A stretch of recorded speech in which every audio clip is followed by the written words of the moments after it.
Hello and welcome to this episode of Vitam Virtual. I'm Martie Nichols. Today we focus on oxidative strategies and managing the stress in our animals. Joining me in the studio today is Cedric van den Bosch. Cedric is the Product Development Manager at Norfeed. Welcome, Cedric. Hello, Martie. Thank you for having me today. Cedric, various factors cause stress in our animals. We know that we push these animals to reach their maximum genetic potential. These stresses can come from various sources, and this includes our animal feed with anti-nutritional factors, mycotoxins, and then also the environment where we have heat stress and other factors, and even just handling of these animals causes stress.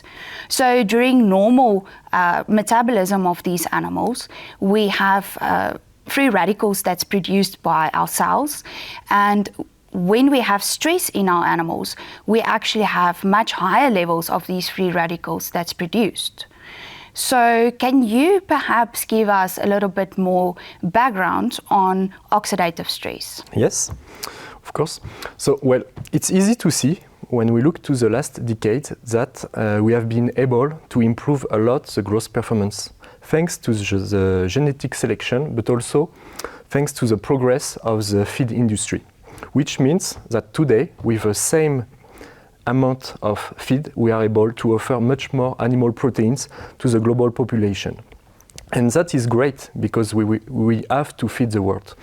However, when we look to the animal more in details at the physiological level, we can see that their metabolic activities has been increased a lot, which means they produce a lot of free radicals, and so they are quite susceptible to get some oxidative stress.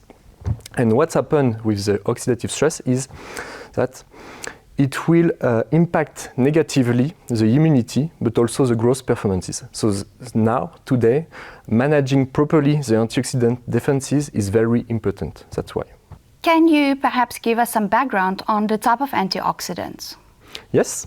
So basically, we used to say there is two levels of antioxidants. The first level is made of antioxidant enzymes, and I think about the glutathione peroxidase and the superoxide dismutase.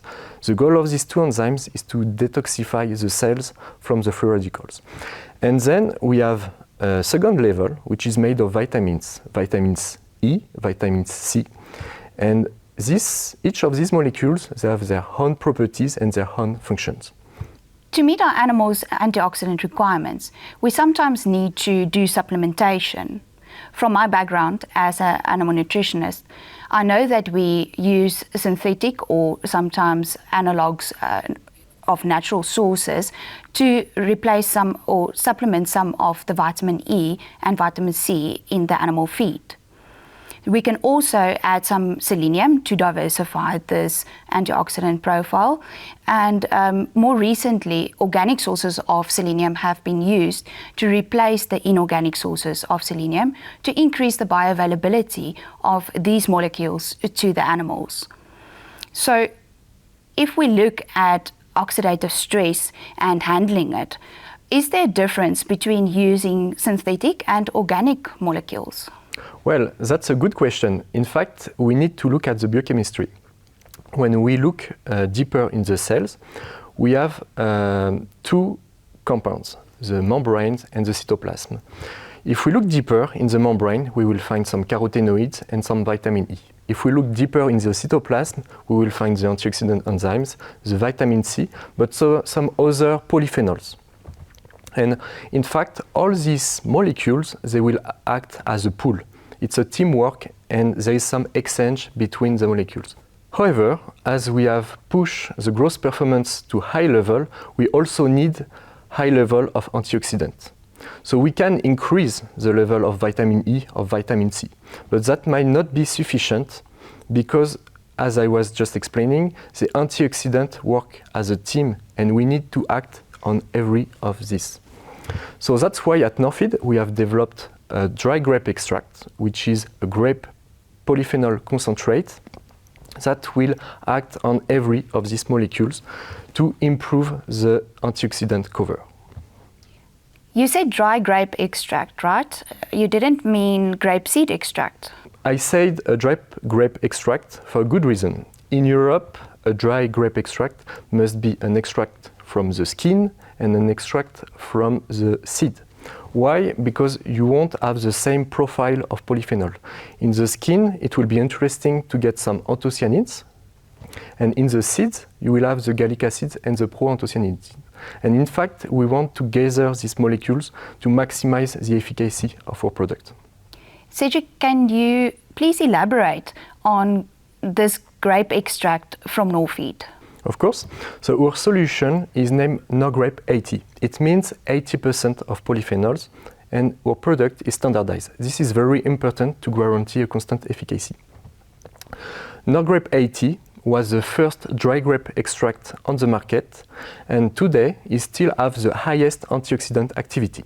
For instance, 1 gram of NoGrape 80 can provide the same antioxidant activity than 22 grams of vitamin E50. Are there any particular application that you would recommend with NoGrape 80?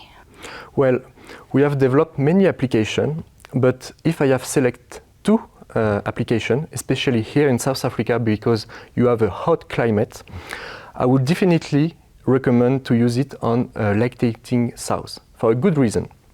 First, we have to protect the sows. They are quite sensitive animal to high temperature, and sows are investment, they cost a lot. So to make sure you have a good longevity of your sows, you need to protect your sows with right strategy of antioxidant. The second aspect is the protection of the piglets. In fact, because we have increased the polyphycacy of the sows, now the amount of piglets and colostrum available per piglet has decreased. So the only way to guarantee a good health to our piglets is to maximize the quality of the colostrum, to increase the IgG, to increase the antioxidant transfer from the sow to the piglet. So that's a big thing, and that will also help you to achieve better performances at weaning. The second point, I think, is in poultry, and I think more particularly to the breeders and the chicks. Why? Because young animals, this is true for piglets, for chicks, during the first weeks of life, they do not assimilate well the synthetic vitamin E. For good reasons is that they are missing specific enzymes to activate this molecule. And so if we want our chicks to have a better start, we must make sure that they will start with high level of antioxidant in the eggs. And to do that, we have to start with the breeders. So if we are able to increase the antioxidant defenses to the breeders, we will have a better transfer into the eggs, and then it will help the chicks to set up their immunity, but also for the growth performances. We will see less mortality and better performances. So that will be the two main applications, but it's not limited to these two. We can also think about meat quality, vaccination success, heat stress. So there's different, because in fact, all animals share the same antioxidant system. And many issues are related to the oxidative stress. So when we increase antioxidant defenses, we might reduce many issues. That's basically what is my message today. Thank you, Cedric, for sharing your time and this insightful knowledge today. Thank you, Marty. It was a pleasure. If you have any questions, any needs, feel free to contact us. We are always happy to support our customers. We now have a better understanding of oxidative stress and why we need to diversify our antioxidant profile in order to address the stress in our animals. Thank you for joining Vitam Virtual. Should you have any questions, feel free to contact us at www.vitam.co.za. Remember to subscribe to our YouTube channel to avoid missing future insightful discussions.